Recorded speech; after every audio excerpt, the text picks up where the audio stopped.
some chap in Edgerton won that cup. Now, it's the one cup I'd love to get my hands on. And if you're watching this, will you give me back that cup?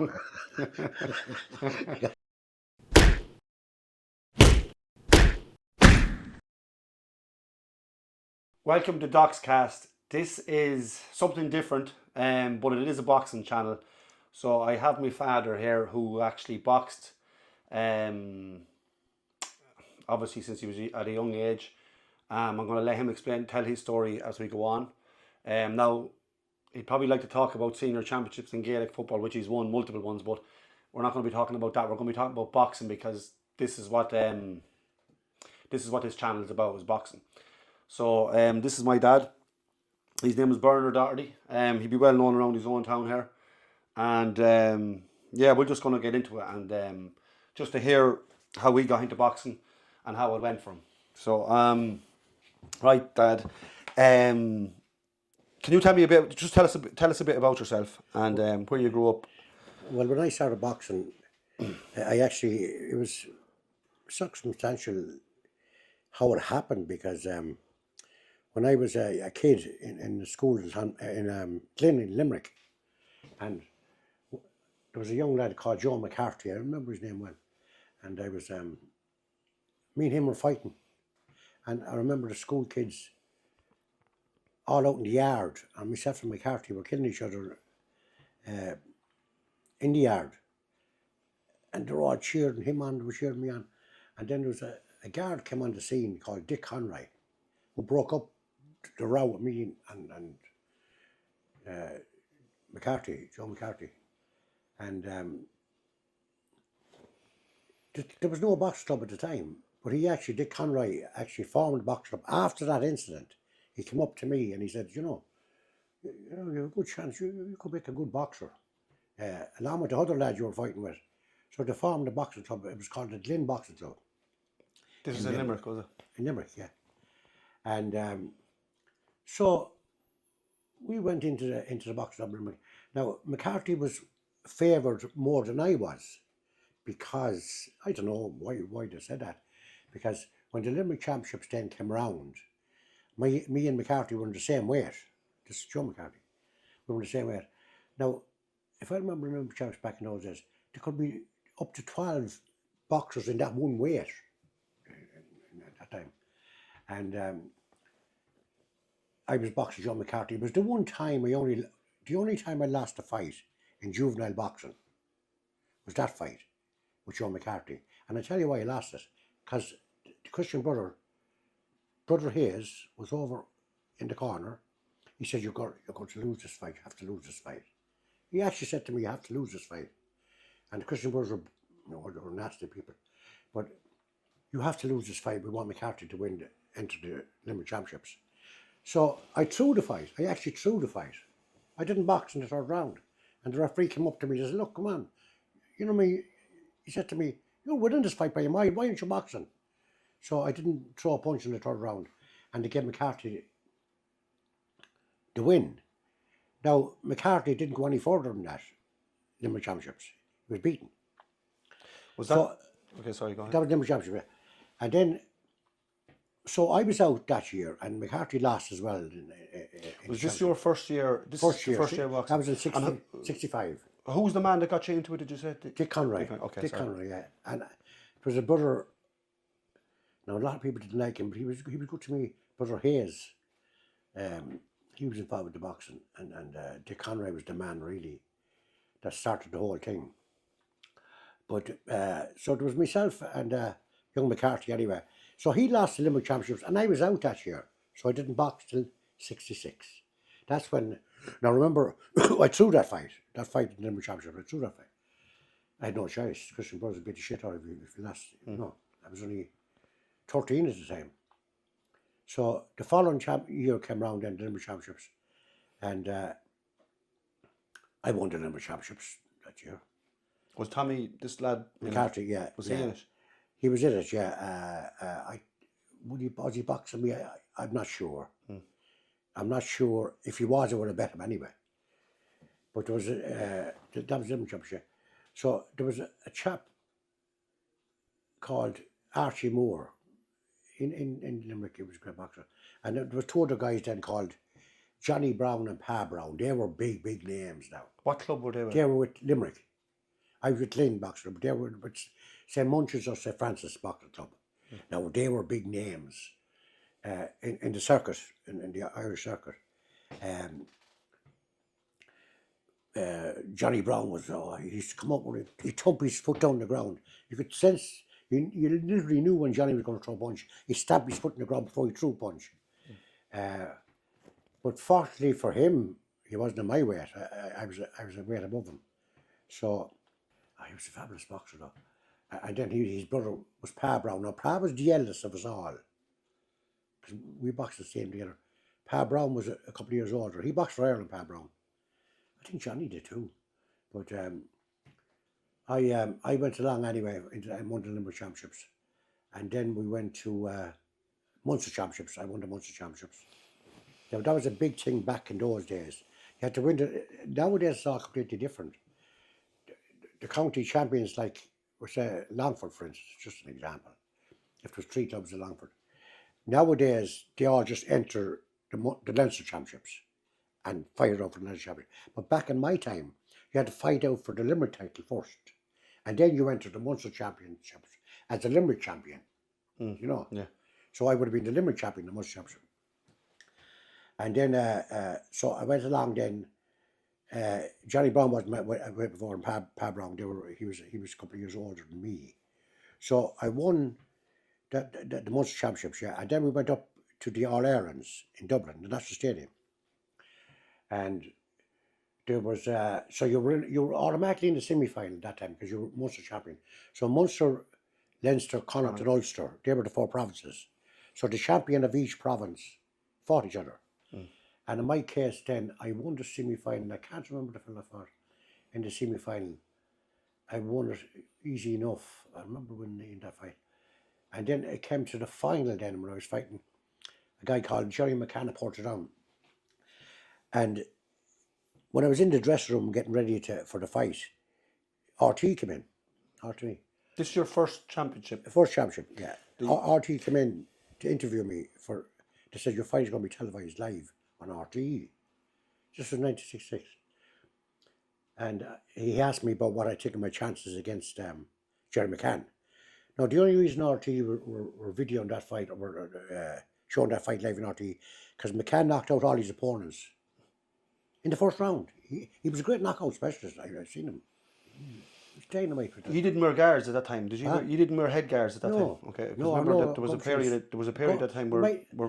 You were lucky if you had a pair of gum shields at that time, you know. But there's no headgear, no. But that fight was televised. I'd love to get hold of that fight now, just to have it. That was televised live. So he went on. So RT came into the dressing room to me before the fight and asked me what I think of this McCann guy. And I said, sure, all I can do is do my best, you know. I think I'll beat him. I wouldn't be here if I didn't think I was going to beat him. So the fight took place, and I bet him on a majority decision. That's 2 judges to 1. But I know I bet him more than that. I know I won unanimous. But he was such a big name at the time. One of the judges gave him the decision, but two other judges gave it to me. So I won my first All Ireland title, and that was live on RT. Now, when they showed that on RT, that fight, it was televised the following day as well. Not just live, but they showed the fight again the following day. The replay. And I was able to watch it on RT myself in action. And I still have it in my head up here. When I won the 3rd round, I remember just jumping up in the air. Must have went that high off the ground. Winning, you know, winning. The first, yeah. That was my first Irish title. They probably have that in the archives, I'd say, RT. Oh, I'd love to get hold of it. Because, McCann was, I must say he was a great boxer, though. And he did knock me out, like, because I was a Southpaw, and very hard to beat a Southpaw. What weight, do you remember what weight you fought? 8 stone 7. Wow. 8 stone 7. That was starting off. It's done in kilos now, anyways, but I think the fight is kilos now, isn't it? It's not as... Yeah, that time it was stone. It's 8.5 stone. Who was your trainer, Daddy? Dick Conroy. He was your trainer all the way through, was he? Dick Conroy, yeah. And a lovely man. I met him years later, but he was a lovely man as well. But there would have been no boxing club only for that row with me and McCarthy in the first place.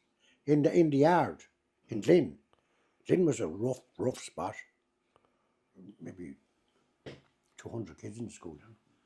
But you really, yeah. And go back to that, you mentioned about the boxing clubs, St. Francis, and you had Archie Moore and all these lads. Yeah. Where did they come into it with you? Like, Well, everywhere we boxed during the Munster Championships, St. Francis and Munchins. you'd go head to head almost, would you? With the, Well, with the club. if they were in our weight, or to be all there in the Munster Championships, they were big names at the time. Now, I'm sure there was other champions there, but the big ones that time would have been Johnny Brown and Pa Brown, and Ashley Moore, of course, you know. But that's why I always think of these guys when I think of Limerick.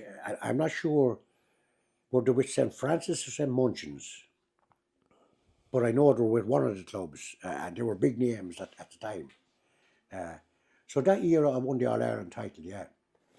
So how was it like winning that, like, after? Oh, it was great to win your first Irish title and live on RTE. I still have the cuttings there in the paper, and they said I was a very fit young lad, you know, at the time, like, I was 14, imagine when you think back to that period.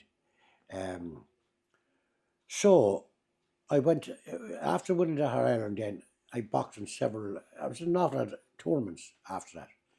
Like when you're a champion, you're invited to every tournament going, you know. Yeah. And I never lost a fight. I never lost a fight in junior boxing after that. Never lost one fight. So we're talking about I won the All-Ireland the following year again. And can you tell us about that second time you went? When you obviously went back as a defending champion, so. Yeah. But you didn't go up to the stadium. You had to still win Munster again. And the Limerick. You had to come through it all again. Yeah. And when you're going through some of the same opponents. I was at Ferryhouse then. They were the Tipperary club. Well, you changed box clubs. Yeah. Tipperary. Tipperary was the boxing club, yeah. And what was the name of the club? Ferryhouse, Clonmel. Okay. Ferryhouse. And what were they like as far as compared to the Glyn? Were they different? Like, they're obviously a different set of lads. I suppose they were a more serious type of club. And what brought you there? What brought you from Limerick to Tipperary? It's Why Tipperary? Like, well, I grew up in Tipperary. Really, I was very young when I got into Tipperary, and I don't want to go too much about the schools. Okay. You know, type of thing. You know. Yeah. But I ended up in Ferryhouse. Okay. Which was a school as well. All right. Right. But I was a talented boxer at the time, according to them. Like, and I was Irish champion. There wasn't too many of them around. There was one other lad there when I was boxing at the time. Well, there was two other lads. It was Bobby Redmond. Was he in your club? He was in Tipperary's Fairhouse. He was a lovely boxer. In fact, Bobby Redmond was the last, when I was in National Stadium Dublin boxing, Bobby Redmond was the last man to beat Charlie Nash in amateur boxing before he turned professional. Bobby Redmond beat him, and I was at that fight in Dublin at National Stadium. We'll get to him anyway soon. Yeah. That thing. The second. So tell us how that second year championship when you started out in it. So you were at Fairhouse, or I think Fairhouse, Tipperary, and then I won the Munster Championship again with them, and I won the All-Ireland semi-final again, and I won the final again. I can't think of the name who we bet in the final. I should know, but I won a unanimous decision in the final. Now, so that gives me 2 Irish titles in a row, undefeated, like. And remember, I didn't start boxing until I was 13 and a half, thereabouts, you know. So I was Irish champion at 14, and then I was Irish champion at 15. Now, the only thing I regret now is that I didn't go on for 3 Irish titles in a row.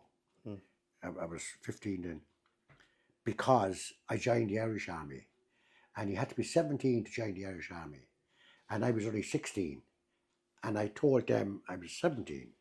So, therefore, I couldn't go for the 3 Irish titles in a row, because I was supposed to be out of juvenile ranks, but I wasn't. I'm still only juvenile.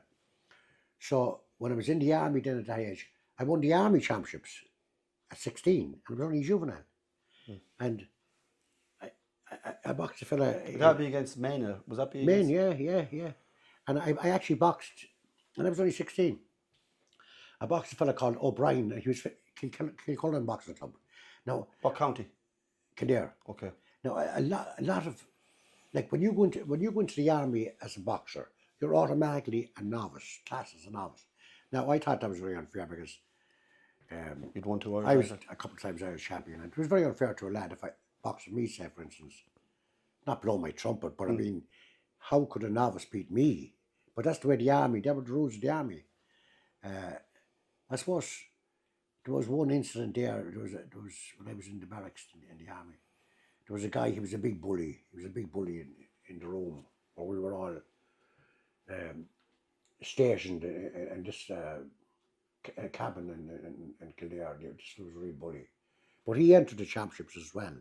So I deliberately moved up my way to get at him. I wanted to get at him. Because he's coming in the evening time. We'd be bullying young fellas in the bed and everything. He was a big bully. But he entered the championships then, and he entered at light middleweight. So I moved up from light welterweight to light middle deliberately. I fixed whatever I done. So I stood in the scales and I'd stuffed me and me traction bomb and ended up in his weight. But I wanted to get at him anyway. So he never bullied after that. I gave him a trouncing in the ring. The fight was stopped in the second round. So he never bullied anyone after that, But that was, and then, so the second All Ireland, like, I won. It was a shame I didn't get to win 3 in a row. But I've loved it, and I would have won it. I would have won 3 in a row. Yeah, of course, I suppose you would have, with momentum and everything. And of course, circumstances change, and sure, when you're that age, especially, like, boxing obviously back then, like, what were we talking here, the 60s, late 60s? Yeah. Like, what was the Irish boxing scene like that time? Oh, very strong. Always very strong. Way ahead of today, way ahead. I mean, the likes of Mick Dowling, Jim McCourt.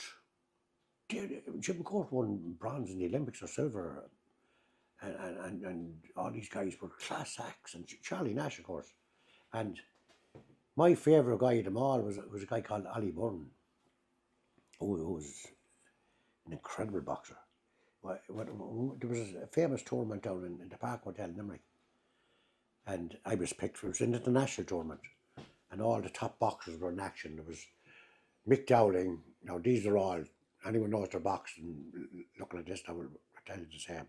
There was Mick Dowling, there was Jim McCourt, there was Brendan McCarthy, there was Charlie Nash, of course, and then myself and other lads. And so I actually sat down, and Jim McCourt was alongside me. We were sitting down while the fights were going on, And Jim McCourt was an absolute gentleman, really nice lad, And Charlie Nash, lovely fellow as well.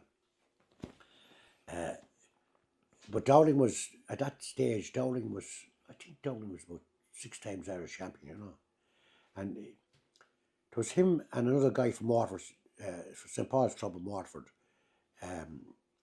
called John Finn. And Dowling and John Finn, every senior final in Dublin, it was John Finn versus Mick Dowling. Now Dowling won, I think, 8 Irish titles in a row, but John Finn bet him twice, but there was nothing between them every fight. But Dowling had that bit of an edge in him all the time, These 2 boys, yeah. And then his Nicky Finn. Then Nicky fought me a few times. He couldn't beat me. He was a hardy boy. He was a tough lad. He comes in, and Nicky Finn was a tough lad. But I could handle Nicky. And Ollie Byrne, you were saying, was it Ollie Byrne? Oh, Ollie Byrne. Get back to Ollie Byrne. Yeah. Well, I remember being in a big tournament in Limerick, and I remember talking to someone because I heard so much about Ollie Byrne. And I said to some chap that was alongside me, I said, I hear Ollie Byrne is here. And I got a tap on the shoulder. I look back, I'm Ollie Byrne. I look back at Ollie Byrne. A lovely man. But he was awesome. Like, to see that guy in the ring. When I was only young for the time, 17. I think he was about 38 at the time, But he was simply awesome. Now, remember this. Ollie Byrne boxed for Ireland against Germany. He boxed a guy called Karl Mittelberger. Ollie Byrne was knocked down twice in the first and second round and came back and won the fight by unanimous decision because he outfought Karl Mittelberger in the third round. He nearly stopped him. Karl Mittelberger turned professional a couple of years after that, and he ended up boxing Muhammad Ali for the world heavyweight title. And Karl Mittelberger won 12 rounds with Muhammad Ali and gave him a great fight. It was 15-round fights at that. Ollie Byrne bet. Ollie Byrne bet Karl Mittelberger. He was that good. He was awesome to watch. He was really looked after himself. He obviously would. So he would have been obviously a heavyweight. Ollie Byrne. No, Ollie. No, he was. light heavy, I think. Okay, Yeah. right. He moved up to Yeah, and then well, obviously that other man, he was Carl the one that Middleburger, moved yeah. up. Yeah. Yeah. If And you actually check that online, Carl Middleburger versus Muhammad Ali. yeah. And Ollie Byrne, obviously, well, you'd know him because you were boxing that time, and you would have been in the circles. But is he well known within Irish? Ollie Byrne on a more Oh, international, he's huge. because people still remember. Would Oh, people yeah, boxing my age boxing group. purists would still remember from Ireland? Yeah, oh yeah, Ali Byrne, he's probably the best of them all. In my opinion, he was the best of them all. Like, if Ali turned professional, he would have been world champion. I've no doubt about that. Where was he from? Dublin. Yeah. He was an exceptional boxer. And then, of course, Dowling himself, Dowling probably would have been world champion too. And of course, Charlie Nash turned professional, you know. But they were all in the same tournament I was boxing in, you know. So it was great to see all these guys in action, you know. Who was your toughest fight in the amateur? Who was your toughest fight? Ooh, that's a good one now. Toughest fight. I don't think I had any really, no exceptional boxers that, you know, because I could beat anyone when I was fit, you know. No one could beat me. Probably the first All Ireland final. That That Jerry man was McCann, split decision. Probably him. You told me a story about a box. You told me about a time you got robbed in boxing. You got robbed in a fight. You said I remember you telling me this years ago. You went to fight a fella in Dublin. I think it was in Dublin. You told me. Was he in Drimna or somewhere like that? Oh yeah. That's very interesting now because I'd been in the army, you see, and I wanted to. It was the only time I took boxing serious, and there was a guy from the Drimna Boxing Club. Now I have to say, he was a superb athlete. He really was. He was 6 times Irish champion. He was that good. Like can you imagine going for 6 years being an Irish champion, undefeated, and what did I say that was again? Oh, you didn't. I don't think you mentioned his name yet. I bet remember you telling me that story. It'll come to you, but go on. Yeah, Patsy Riley. Patsy Riley. Sorry, I've driven a boxing club. Patsy Riley Drimna. Okay. But he had great style about him. He'd come in and out. He was brilliant. He was brilliant to watch. How did you end up having to fight him? I fought him in the stadium. And he was a huge name at the time. Like. What was this in? All Ireland. Okay. All Ireland finals. Semi-final. So this was after. This was like, remember that third one you didn't go for? Yeah, it was after that. It was after that. Again. After that, yeah. I would have been about 18 or 19 at the time I fought Patsy Riley Drimna. And I remember that fight well in National Stadium. Oh, God, you know, when I think about back down, I lost in a split decision. That was total robbery. Because even the stadium, and he was Drimna, and they loved him in Dublin, like Patsy Riley, it's a huge name, like. But even the crowd booed the decision. And they were all Dublin. You could hear them all over the stadium, boo, boo, you know. It was a terrible decision, and I lost in a split decision against Patsy Riley. And did you win the fight, you think, convincingly? Oh, I won well. I won it by unanimous. At least, easy, I won the fight. And yet they gave it to Patsy Riley because he was such a big name at the time. And he was undefeated for 6 years? Oh yeah, 6 years. 6 times Irish champion. That's an incredible record. But I beat him. I remember bouncing around the ring and hitting him with left hooks and, you know. And he kept coming back. But I was way ahead of him. Even the Dublin crowd. You told me there was a man you said there was a man that gave out about, he never used to kick up a fuss. Yeah. There was, well, John Hester, I was actually boxing for Longford that time. And there was a guy called John Hester who would be very strict and he would never question a decision, you know. And there was Tom Harrell then. Tom Harrell was a trainer with Longford as well. But John Hester, it didn't matter. If you were half killed, he'd never question the decision. But that time in my fight, it was the only time he ever got up off the ring and he was disgusted with the decision against me and kicked up stink with the stadium over it, you know. With the big names in boxing, said that young lad was robbed. That was me, and I was robbed. I was absolutely robbed. Now, Patsy Riley went on to fight Davy Campbell in the final. Now, Davy Campbell won that fight on a split decision, I think, against Riley. But I had done the damage to Riley. It's me should win in the final against Davy Campbell, you know. Now, if I have if I'm correct, Davy Campbell turned professional not long after that. Would you have beaten Davy Campbell? I would have beaten Davy. Oh, definitely. It would have suited me great. Now, Davy Campbell would be about 5'11". I'm 5'7". But I still love fighting bigger lads. I used to get inside them and I'd left hooks and get in and walk them over inside. I would have loved. Actually, that's interesting because I never actually said that. And obviously, it's different now because there was no cameras and there was no phones back then. Apart from the time you fought in RTE, what style of a fighter were you? You were a Southpaw, I know that. Southpaw, very hard to hit. I was very hard to hit. I'm not just blowing my trumpet, but it was hard to hit me because I don't know if I was awkward or that, but I was very cagey. You were good in your feet, obviously, not to get hit. Was your movement in your defence? Good mover in defence and move the hands and left and right. My timing, and of course, if I walked a fella to a corner and he was in trouble, I used to use the centre of the ring for a lot of the time, and then I'd see he might be weakening a bit, and I'd take advantage of that, But it was a great time, that period in Dublin. And then I fought in. I suppose the only thing foolish about me, boxing wasn't my first love. It was bloody Gaelic football and hurling. So I didn't train for half these fights. I went to the stadium without training at all, but I was naturally fit. But I wasn't. And why do you think that? I wasn't boxing fit. Why was that not your first love if you won all these Irish titles? I don't know. It's crazy, when you think about it, because I won 3 Munster titles. I won the Limerick Championship, won the Tipperary Championship, won the All-Ireland a couple of times. And I was far more, I was a better boxer than I was a footballer. You know what I mean? Yeah. I didn't take advantage of it though. Why did you not progress?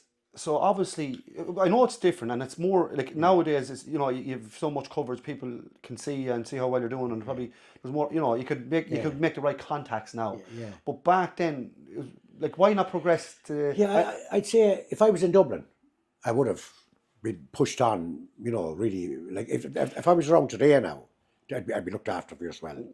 Were you, when you were that age, obviously when you were young, were you a good man to take directions? Were you kind of like your own man? I was my own man, really. I was. And you didn't I didn't take advice from anyone.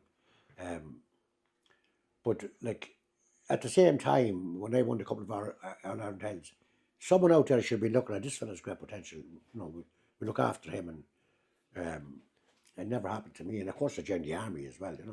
Yeah, and of course, I know you get a bit older and things change. You probably start going for a few drinks, and everything changes as far as for that 3 or 4 years.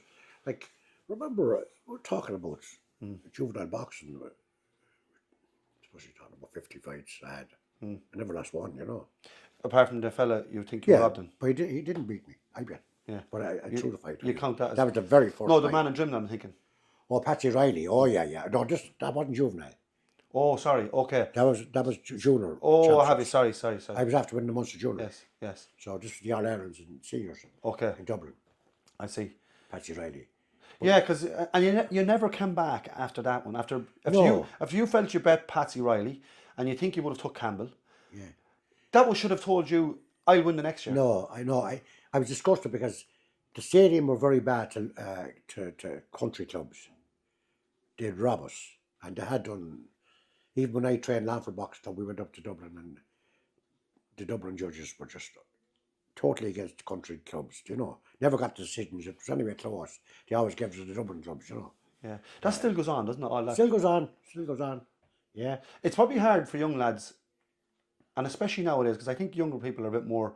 They get more heartbroken. I think back in the era, obviously, you were a bit more headstrong. Tougher times.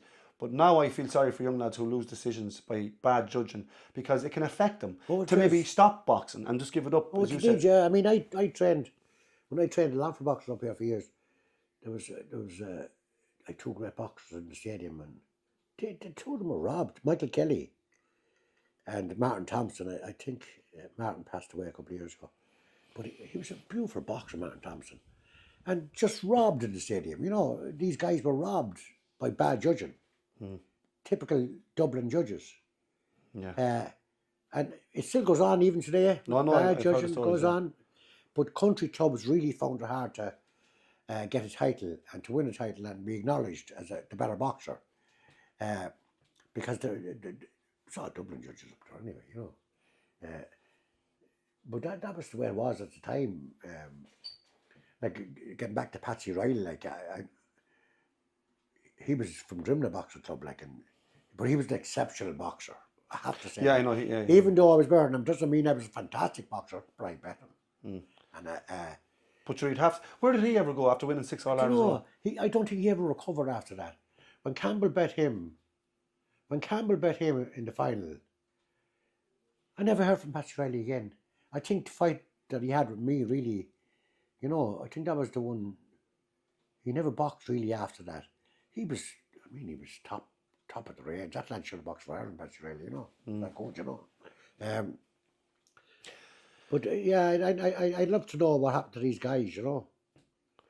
And of course, yeah, you've recalled a lot of names that you remember from obviously them times. And of course, you know, they're very hard to find out now whatever happened to them again because of times. Like nowadays, as I said, people, you know, there's more detail on everybody on how they or what they're doing. But back then, yeah, you probably forgot about people. There's probably many people passed on that you don't even know. Like. There's a few passed on now. Pa Brown in Limerick, I think he's gone now. I'm not certain. Like the Limerick boys were tough boys, you know. The Limerick clubs, was that they were tough? They were good. But there's great fighters. Like I mean, it is. I know that with Andy Lee down there now. He came from Limerick, and yeah, they're known for being great boxers. And that's where you originally came out of, wasn't it? Yeah, like you know, it's very interesting because if you were in Limerick, and there was areas in Limerick, I don't know if you say this on this, but there was areas in Limerick. If you walk down in the city and you know people come up to you, they'd be threatening you and all that, certain areas. But if you mentioned Johnny Brown and Pa Brown, you were sound. Just mention them two guys.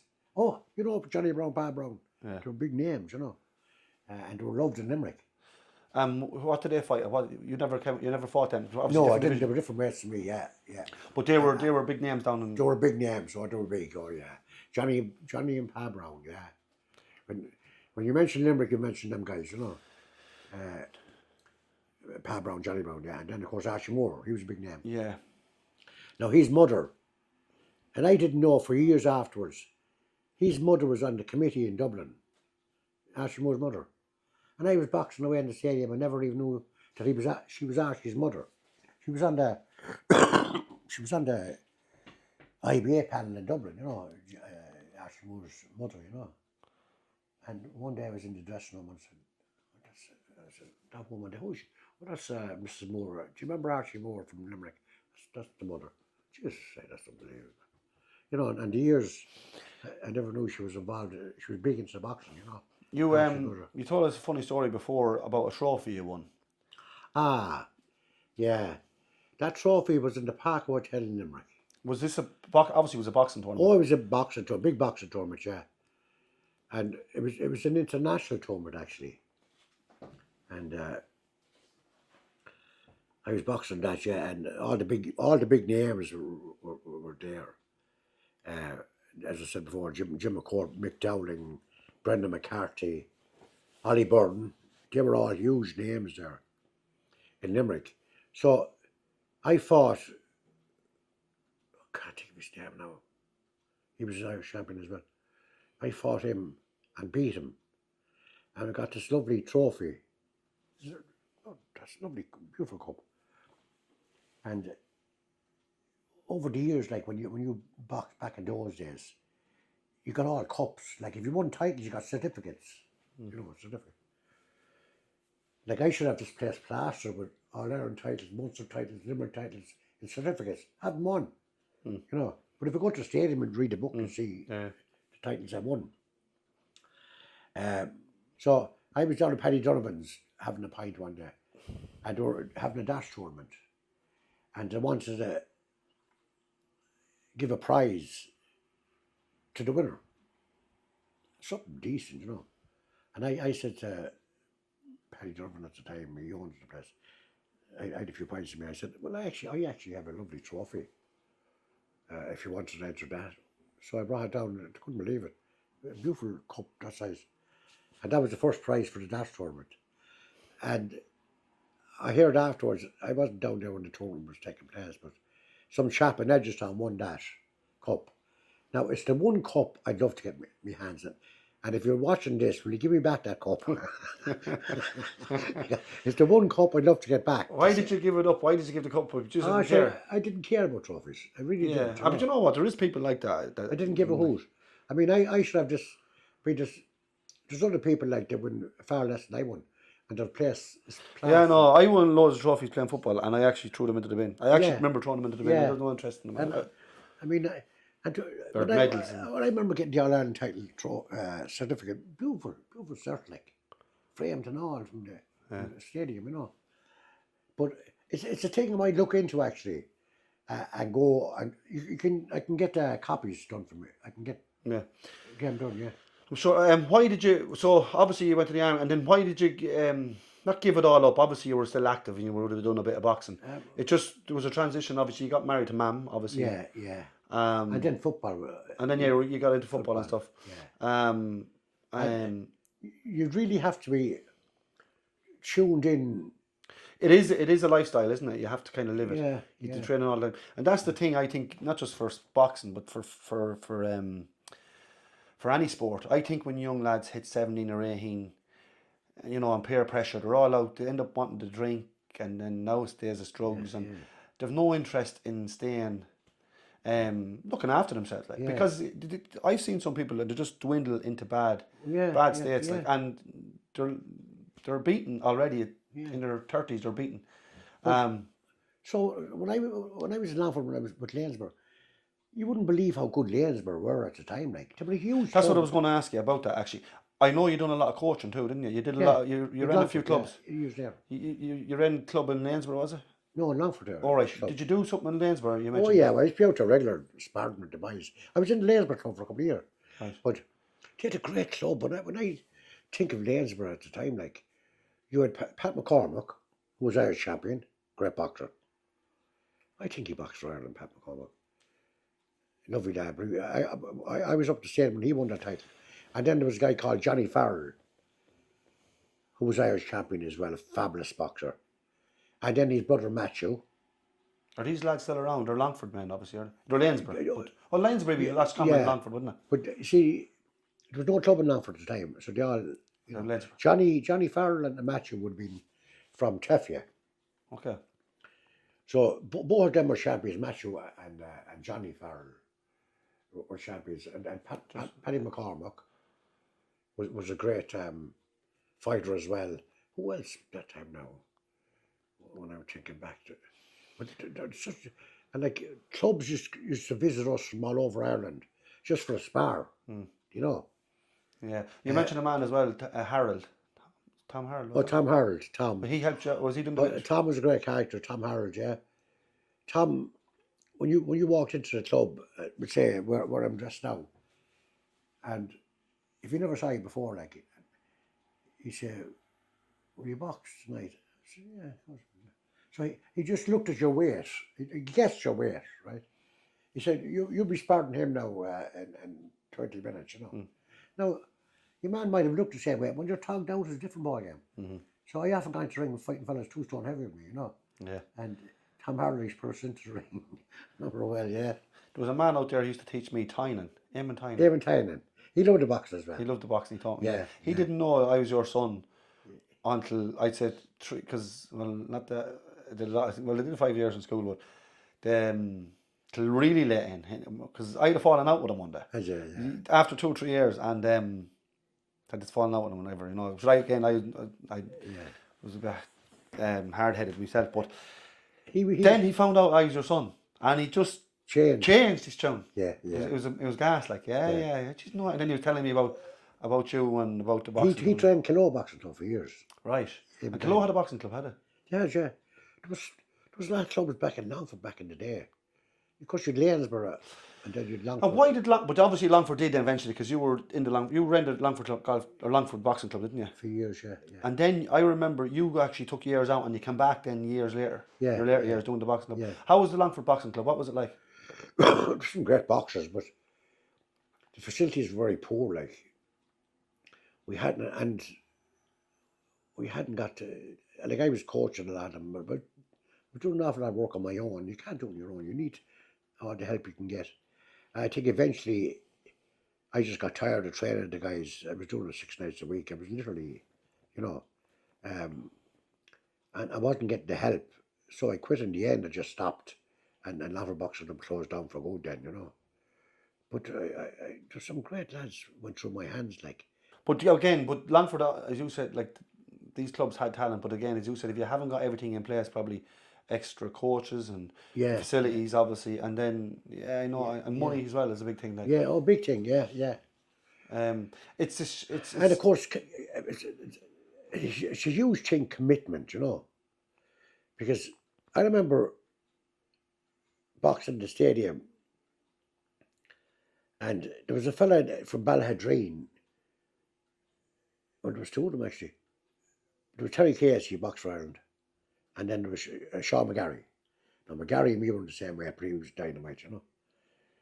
McGarry, when he was in America, then he trained with Joe Fraser and all the boys over there in the camp, you know. But I always had the edge in McGarry, even though we hadn't in the sparring, I could always take care of Sean. But anyway, we were going to the stadium in Dublin, and I was so sick all week. I was dying with the flu. So they came down to me and they said, Doc, will you come to box down? I said, I'm sick all week. I don't think I'll be able, you know. Ah, come on, so who's going to beat you? So I went up to Dublin, and Sean McGarry was the first fight I had. Now Sean McGarry was pretty good now. and had you already sparred him at this stage? Oh yeah, I know. You I obviously knew what it was about. Yeah, yeah. So even in the first round, I was so weak. The body was so weak, and I held my own the first round, and I didn't come out for the second round. I said, no, I'm too sick, and I was genuinely sick. It took me about 3 weeks to recover, and I was an awful pity because I shouldn't have boxed him anyway. So, I mean, I wasn't training, and I was sick all week with the flu. Against Sean McGarry, you know. I would have loved to have fought him at a different time when I was healthy and I was training and all that, you know. He went on, and you said he went on and trained with General Fraser, is it? Oh, he was over in America for years. But in the same club as him, He obviously. was training with Fraser for Joe Fraser camp, yeah. Yeah, Sean McGarry. And then there was Terry Casey. I fought Terry Casey now. The only reason I fought Terry Casey, he beat me on points. Terry Casey was Irish champion. He was boxing for Ireland, like, Terry Casey. Now, he was a stone heavier than me. And we were down at some tournament. This is obviously senior now again. We're going on a bit Oh, older yeah, in the Terry years. Casey was Irish. When you said you were, Yeah. I think I was juvenile. Okay, no, So, but in tournaments, it didn't matter whether he's senior or junior. If you picked, you know. But, so Terry Casey was, his opponent wouldn't fight him. And they said, Jesus, Terry Casey's no one to fight him, you know. I said, I'd fight him. Even though I gave a stone, and I done well for myself now, I didn't win. Terry Casey bet me on pints. But he was just an awesome fighter though, you know. And giving a stone away in boxing is a lot. It's an awful lot, you know. He was at the time, he was light middle, I was light welter, a stone and a half a difference. It's an awful lot of weight, you know, to give away. But anyway, having said that, Casey was a gentleman, like a lovely, lovely lad. Now, he actually retired early from international boxing.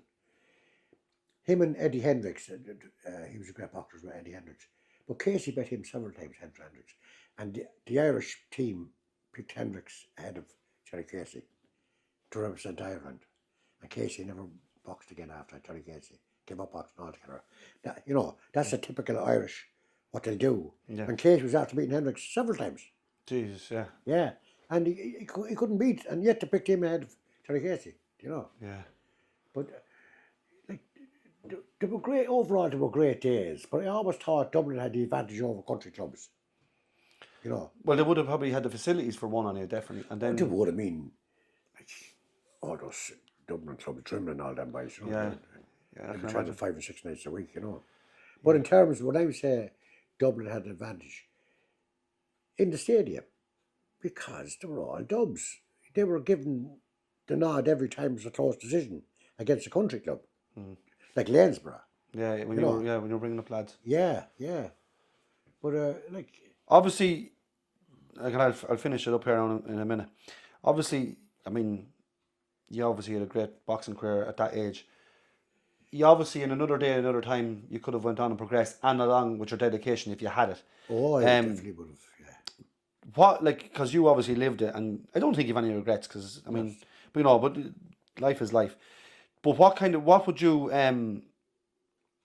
advice would you give young fighters today if they wanted to, make that extra step? What advice would you give to young lads today, boxing basically? Oh gosh, I tell you, for starters, you just have to train.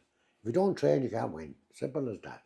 And just thinking about training twice a week, it's another cops on it. I remember even myself now, we used to train twice a week in Lanesborough, for instance, go Tuesday and Thursday. And then, where was the other 5 days, So when you take Drimna boxers up on them, they'd be fighting, training every night a week. Yeah. That's the difference. So it takes extra dedication and training, the sparring, bringing down the proper sparring partners as well, Yeah. So yeah, I know. Especially if you want to go to that next Go to that professional level, level. or whatever Yeah, you do. Yeah, I know. yeah, Training yeah. has to be a lot more. I know. So you're on about training more and But I feel dedication. myself, I would have went all the way. If I trained hard enough, Yeah. which I didn't. Yeah. If I had, I could have went all the way. Yeah. But it was a great sport, and I encourage young lads to do it because it's great discipline. You'll never hear a boxer blackguard in the street or that. And Well, they shouldn't be anyway. No, But, they shouldn't be. but you're right in that it does seem to. Yeah. Boxers never blag it. It's Never. It's always the other way around. Never. Yeah. What do you hope people remember most about your boxing career? Well, not so many Longford know me because Well, now you have the chance to tell them. I won all my titles in Tipperary, and Limerick. I'm not particularly worried about what people think of me, but they're facts. And I did win 2 Irish titles, and I did win the Munster Championships and the All Irelands. Boxing, for me, I didn't join a boxing club. They brought me in, they found a boxing club because of me, and that was in Limerick when we fought in that fight with young McCarthy from Limerick and myself and him. And Dick Conroy formed a boxing club because of that row. When you think back, that's how the club started. Yeah. And I still visualise about 160 kids in a circle, and myself and McCarthy, fighting. And Dick Conroy, he was a guard stationed in Limerick, and he came on the scene, and he broke up the fight, and then took us to one side and encouraged us to join the boxing club, which we did, and that was a good thing, I suppose, at the time, because I won't go into the rest. The school, like if you wouldn't have to look after yourself, you were in big trouble, So I was able to look after myself after that, My biggest success would be winning 2 Irish titles in a row. Sorry I didn't fight for the 3 Irish titles in a row. I would have loved to have got that. But if I was younger, I would have got 4 or 5 titles in a row. I'm not just saying it, but it was good. Not too many could beat me. It's a great sport. And if they take it, whoever is even thinking about joining the box club, if they are going to take up boxing, take it serious. Just go out there and train. Once or twice a week is not good enough. You need to be at least 4 nights a week. At least 4 nights a week. Training, and you're concentrating your boxing. I was involved with Gaelic football and all that, and sport. So I didn't take boxing serious because I much preferred the Gaelic football. Of course, you wouldn't mean hitting the football field, but I was just far more successful at the boxing, even though it wasn't my famous. Because with all the titles I won, like I won numerous titles in the ring, like. Yeah, but it comes down to training, as you said. Like I mean, you want to be training in any sport. You want to be training all the time and dedicated. There's just that obstacle. I think when people get to 17 or 18, they kind of get with their girlfriends, whether now to drinking, and it does change everything for them. And that can be sad too, because as I said, people forget themselves after getting involved in stuff like that and not keeping and looking after your health and looking after your training. That's the way people should be. No, but But for my period, Dennis, what you were asking me earlier on, who would be my favourite boxers at the time? And Ollie Byrne was number one. Fabulous. You should check him out, by the way. Ollie Byrne. Mick Dowden was exceptional. He was exceptional.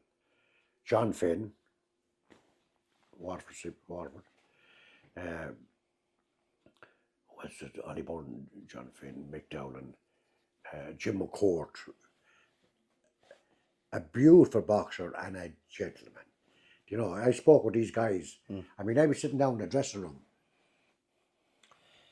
in the park with Limerick, getting to fight. And who was alongside me talking about Charlie Nash? You know, and Charlie was actually giving me advice before I got into the ring. So I was on first, and then Charlie was boxing after me. But he was a lovely lad. I actually met. I was at a showband event at Longford there about 10 years ago, and word got round that Charlie Nash was in the building, you know. And I inquired about Charlie Nash. And I was telling the story about Charlie Nash.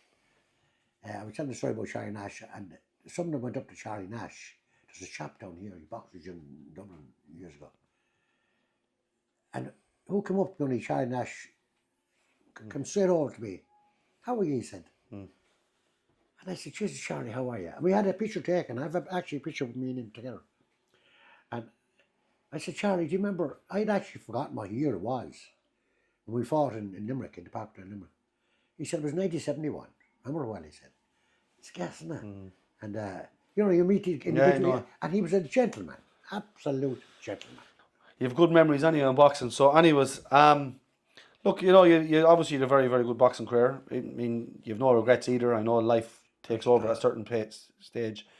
But yeah, so I mean, I'm delighted you come on talking about it because it's good for our channel. We want to talk about things that's boxing, and that's what we'll try and do as the channel goes on. We're going to try and. You don't want me to talk about professional boxing or that? No, but no. Well, actually, really quickly, who's your favourite fighters of all time? Roberto Durán. Roberto Durán. My favourite.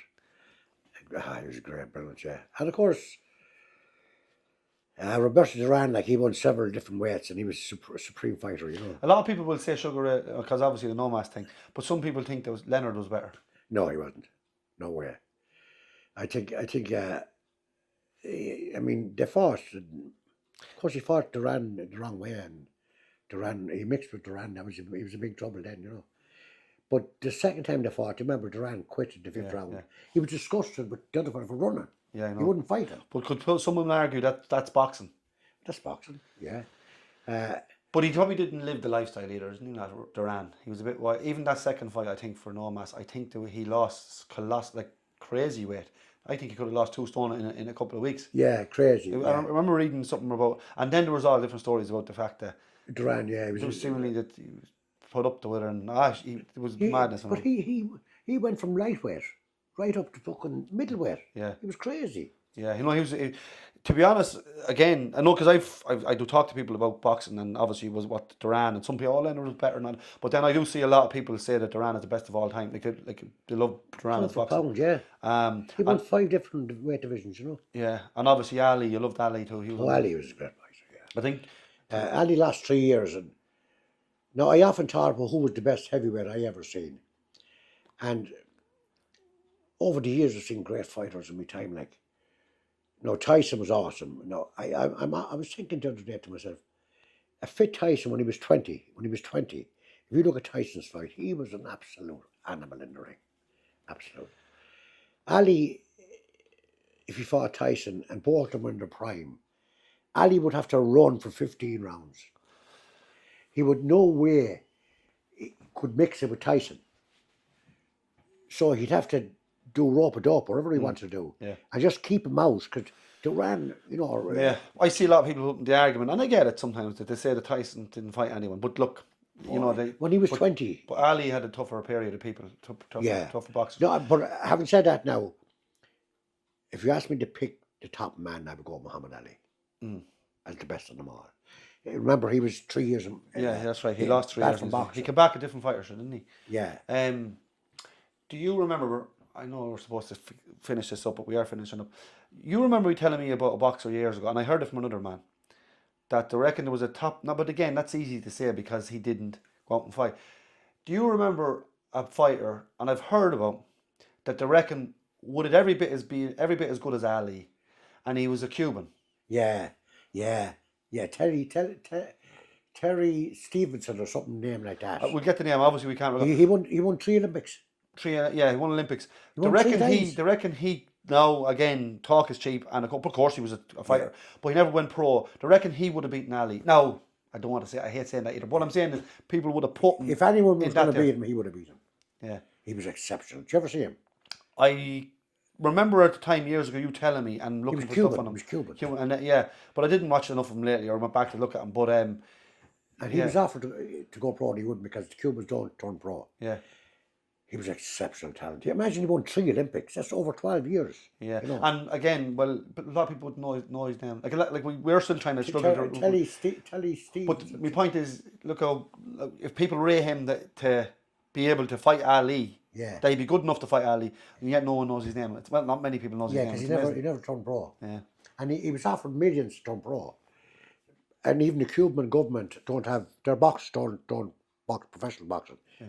But they give him the go ahead if he wanted that, and he wouldn't turn pro. Yeah. it was a shame because he was some fighter. Yeah. I've seen him in amateur fights.